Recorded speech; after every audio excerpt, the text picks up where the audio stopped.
2 दिन से लगातार तेज बारिश शुरू है। सारे पंछी अपने अपने घोंसले में बैठकर बारिश का मजा ले रहे हैं। जिन पंछियों के घोंसले पक्के हैं उनके लिए बारिश बहुत अच्छी है, लेकिन जिनके घोंसले कमजोर और बिना छत वाले हैं उनके लिए ये बारिश जरा भी अच्छी नहीं है। माँ, ये बारिश कितनी अच्छी होती है। मुझे खिड़की से बारिश देखना बहुत अच्छा लग रहा है।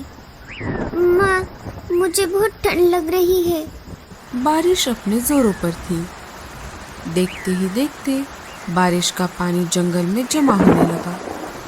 जैसे जैसे बारिश तेज होती गई, बारिश का पानी पंछियों के घोंसलों तक पहुंचने लगा। अरे बाप रे, अब तो बारिश का पानी मेरे घोंसले तक आ गया। मुझे जल्दी से बाहर निकलना होगा। जैसे ही रानू चिड़िया अपने घोंसले से बाहर आ गई, उसका घोंसला पानी में बह गया। पता नहीं ये बारिश कब रुकेगी। मैंने घर में जो अनाज जमा करके रखा था वो भी अब खत्म हो रहा है। तभी वहाँ पर मुनमुन कबूतर आ जाती है। अरे मुनमुन, इतनी तेज बारिश में तुम यहाँ कैसे? अरे लाडो, क्या तुम्हें नहीं पता? अभी थोड़ी ही देर में जंगल में बहुत बड़ा तूफान आने वाला है। उसमें हम सभी पंछियों के घोंसले डूब जाएंगे। चलो यहाँ से, हम सभी को किसी सुरक्षित जगह पर जाना होगा। जब तक ये बारिश चलेगी हम सब वहीं पर रहेंगे। मुनमुन बहन, मैं मेरे अंडे को छोड़कर कैसे आ सकती हूँ? लाडो, अगर तुम अभी यहाँ से बाहर नहीं आई तो तुम इस बड़े तूफान में फंस जाओगी। तुम एक काम करो, ये अंडा साथ लेकर चलो। थोड़ी ही देर में लाडू के भी घोंसले में पानी जमा होने लगता है। अरे बाप रे, अब तो हमें बाहर निकलना ही पड़ेगा। लाडो अपने अंडे को अपने पंजों में पकड़कर घोंसले से बाहर आ जाती है। जैसे ही दोनों बाहर आ गई, घोंसला बाढ़ की पानी में बह गया। अरे बाप रे, अच्छा हुआ हम समय रहते ही बाहर आ गए। कालू कौवा भी अपने घोंसले से बाहर आ गया था। कालू कौवा लाडो और मुनमुन के पास आ ही रहा था। तभी लाडो के पंजों से अंडा फिसल जाता है और बाढ़ की पानी में गिर जाता है। जैसे ही कालू ने देखा कि अंडा पानी में गिर गया है, कालू उसे पकड़ने के लिए बाढ़ की पानी में कूद जाता है। कालू ने अंडे को पानी से बाहर निकालने की बहुत कोशिश की, लेकिन पानी का बहाव बहुत ज्यादा था। देखते ही देखते अंडा बहुत दूर चला जाता है। कालू कौवा लाडो के पास आ जाता है। मुझे माफ कर दो लाडो, मैं तुम्हारे अंडे को नहीं बचा पाया। जब तक बारिश चलती रही, सारे पंछी जंगल के बाहर वाले एक गुफा में रहने लगे। कुछ दिनों बाद बारिश कम हो गई। जंगल में बाढ़ का पानी भी धीरे धीरे उतरने लगा। एक एक करके पंछी जंगल में वापस आने लगे और अपना अपना घोंसला फिर से बनाकर रहने लगे।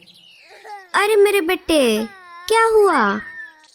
मम्मा, दूसरे जंगल से हमारे जंगल में एक नया पंछी का बच्चा हमारे साथ खेलने के लिए आता है। हम दोनों दोस्त बन गए थे, लेकिन आज उसने मेरे साथ झगड़ा किया और मुझे मारा भी। अरे अरे, कौन है वो बदमाश बच्चा जिसने मेरे लाडले बेटे को मारा?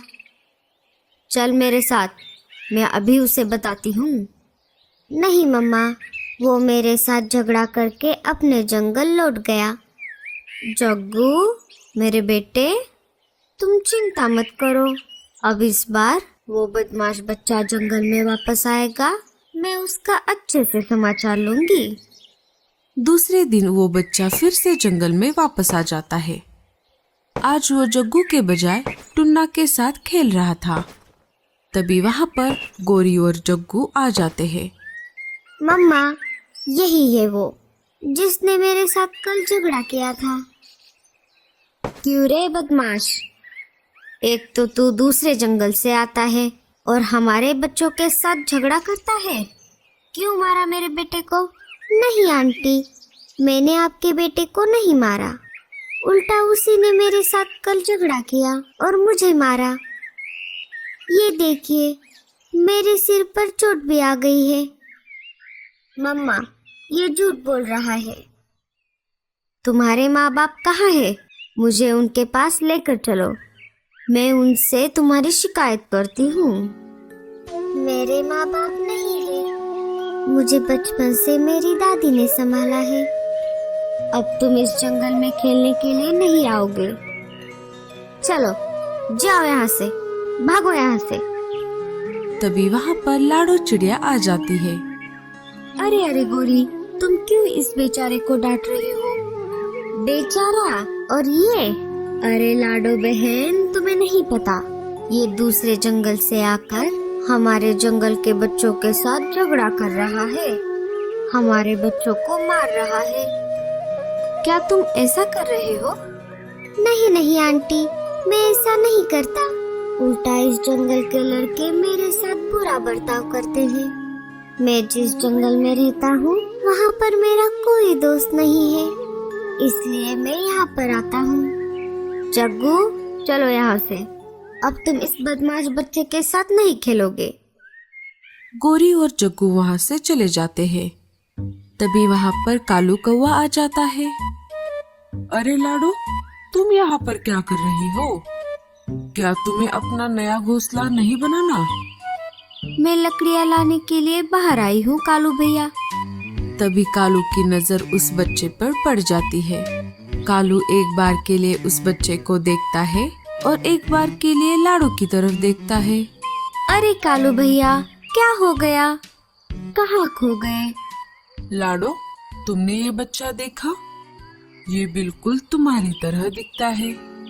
हाँ कालू भैया, अगर उस तूफान में मेरा अंडा ना भेता तो मेरा भी बच्चा आज इसके जैसा होता। दोनों बात कर ही रहे थे, तभी पेड़ की एक डाली टूटकर उस बच्चे के ऊपर गिरने ही वाली होती है। तभी लाडो उस बच्चे को वहाँ से हटाकर खुद उस डाली के नीचे आ जाती है। लाडो डाली के नीचे फंस जाती है। अरे बाप रे, ये क्या हो गया? लाडो, रुको, मैं अभी मदद लेकर आता हूँ। कालू वहाँ से मदद लाने के लिए चला जाता है। तभी वहाँ पर उस बच्चे की दादी आ जाती है।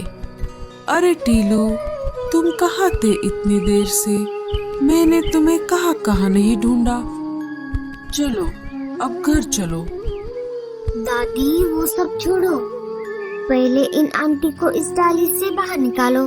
वो इसके नीचे फंस गई है।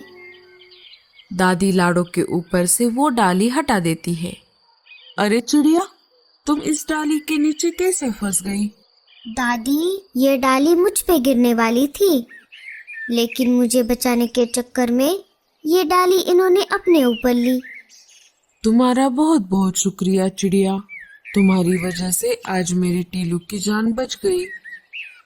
कोई बात नहीं, ये तो मेरा फर्ज था।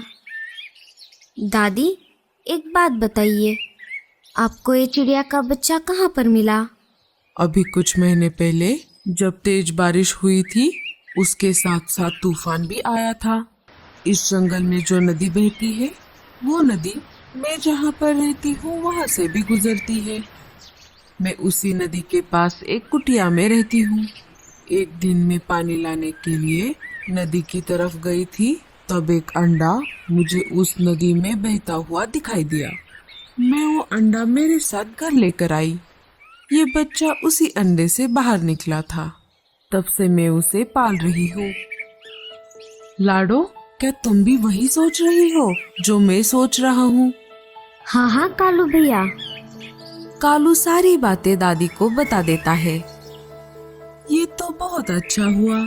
मुझे बहुत चिंता थी, मैं इस बच्चे को पूरी जिंदगी अकेले कैसे पालूंगी, क्योंकि ये एक चिड़िया का बच्चा है और मैं तो एक इंसान हूँ। दादी, आपका बहुत बहुत शुक्रिया।